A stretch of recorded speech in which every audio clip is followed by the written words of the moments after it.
ಪ್ರಿಯರೇ, ದೇವರು ಒಳ್ಳೆಯವರು, ಒಳ್ಳೆಯದನ್ನೇ ಮಾಡುವವರಾಗಿದ್ದಾರೆ. ಬರುತ್ತಾ ತಮ್ಮಲ್ಲಿ ಪ್ರೀತಿ ಕಡಿಮೆಯಾಗಿದೆ, ಗೌರವ ಕಡಿಮೆಯಾಗಿದೆ. ಅನೇಕರು ಹೇಳ್ತಾರೆ, ಒಂದು ಕಾಲದಲ್ಲಿ ಹಿರಿಯರನ್ನು ಕಂಡರೆ ಬಹಳ ಗೌರವ ಇತ್ತು, ಆದರೆ ಈಗ ಹಿರಿಯರನ್ನು ಕಂಡರೆ ಗೌರವ ಇಲ್ಲ. ರೋಮ ಪತ್ರಿಕೆ 12ನೇ ಅಧ್ಯಾಯ 9-10 ನಾವು ನೋಡಿಕೊಳ್ಳಿ. ಅಲ್ಲಿ ನಾವು ನೋಡ್ತೇವೆ, ನಿಷ್ಕಪಟ ಪ್ರೀತಿಯು ನಿಷ್ಕಪಟವಾಗಿರಲಿ, ಕೆಟ್ಟತನವನ್ನು ಏಸಿಕೊಂಡು ಒಳ್ಳೆಯದಕ್ಕೆ ಅಂಟಿಕೊಳ್ಳಲಿ. ಸಹೋದರ ಪ್ರೀತಿಯಿಂದ ಒಬ್ಬರಿಗೊಬ್ಬರು ಕರುಣಾ ವಾತ್ಸಲ್ಯವುಳ್ಳವರಾಗಿರಿ, ಸನ್ಮಾನಿಸುವುದರಲ್ಲಿ ಒಬ್ಬರಿಗೊಬ್ಬರು ಮುಂದಾಗಿರಿ. ಇಲ್ಲಿ ಪ್ರೀತಿ ನಿಷ್ಕಪಟವಾಗಿರಲಿ. ಆ ಪ್ರೀತಿಯಲ್ಲಿ ಯಾವುದೇ ಕಾರಣಕ್ಕೂ ಕಪಟ ಇರಬಾರ್ದು, ಕೆಟ್ಟತನ ಇರಬಾರ್ದು, ಹೇಸಿಕೊಂಡು ಇರುವಂಥದ್ದಾಗಬಾರ್ದು. ಆದರೆ ಈ ಪ್ರೀತಿ ಒಳ್ಳೆಯದಕ್ಕೆ ಅಂಟಿಕೊಳ್ಳಬೇಕು. ಆ ಒಳ್ಳೆಯದಕ್ಕೆ ಅಂಟಿಕೊಳ್ಳುವಂಥ ಪ್ರೀತಿ ಹೇಗಿರಬೇಕಂತಂದರೆ, ಒಬ್ಬರಿಗೊಬ್ಬರು ಕರುಣೆಯಿಂದ, ವಾತ್ಸಲ್ಯದಿಂದ, ಒಬ್ಬರನ್ನೊಬ್ಬರು ಸನ್ಮಾನಿಸುವಾಗಿ, ಒಬ್ಬರಿಗೊಬ್ಬರು ಮುಂದಾಳತ್ವಾಗಿರಬೇಕೆಂಬುದಾಗಿ ನಾವು ನೋಡುತ್ತೇವೆ. ಯೇಸು ಕ್ರಿಸ್ತನು ಆತನ ಬದುಕಿನಲ್ಲಿ ಇದನ್ನೇ ಮಾಡಿದನು. ರೋಮ ಪತ್ರಿಕೆ 12ನೇ ಅಧ್ಯಾಯ 13 ನೀವು ನೋಡಿ, ಪರಿಶುದ್ಧರ ಕೊರತೆಯ ಪ್ರಕಾರ ಹಂಚಿರಿ, ಅತಿಥಿ ಸತ್ಕಾರ ಮಾಡಿರಿ. ಕರ್ತನು ಬಹಳ ಸ್ಪಷ್ಟವಾಗಿ ಹೇಳೋದೇನೆಂದರೆ, ಅವಶ್ಯಕತೆಗೆ ತಕ್ಕಂತೆ ನೀವು ಅವರಿಗೆ ಸಹಾಯ ಮಾಡಿ.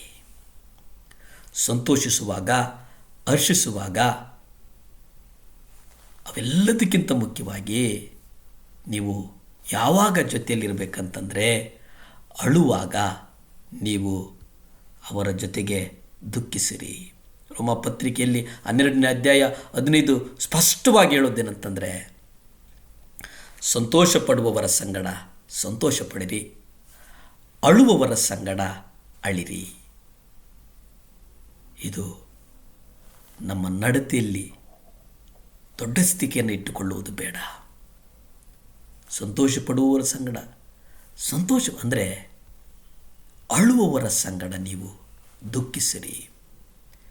ನಿಮ್ಮ ನಡತೆಯಲ್ಲಿ ಯಾವುದೇ ಥರದ ದೊಡ್ಡ ಸ್ಥಿತಿ ಬೇಡ.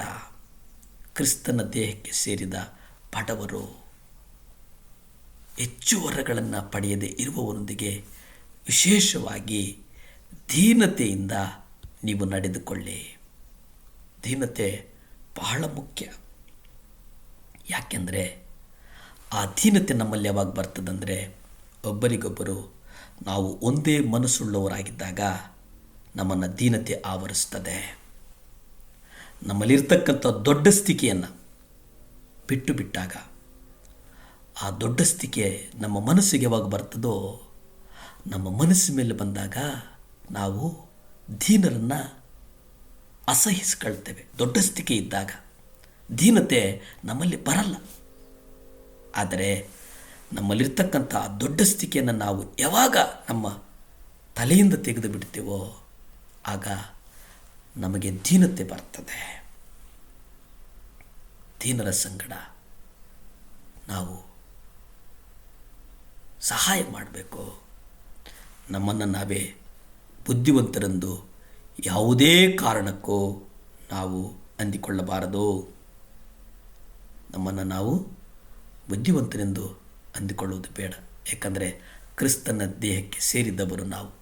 ಕ್ರಿಸ್ತನ ದೇಹಕ್ಕೆ ಸೇರಿದ ಮೇಲೆ ನಾವು ದೀನ ಉಳ್ಳವರಾಗಿ ಕೃಪೆಯಲ್ಲಿಯೂ ನಡೆದುಕೊಳ್ಳಬೇಕು. ಪ್ರಾರ್ಥಿಸಿಕೊಳ್ಳೋಣ.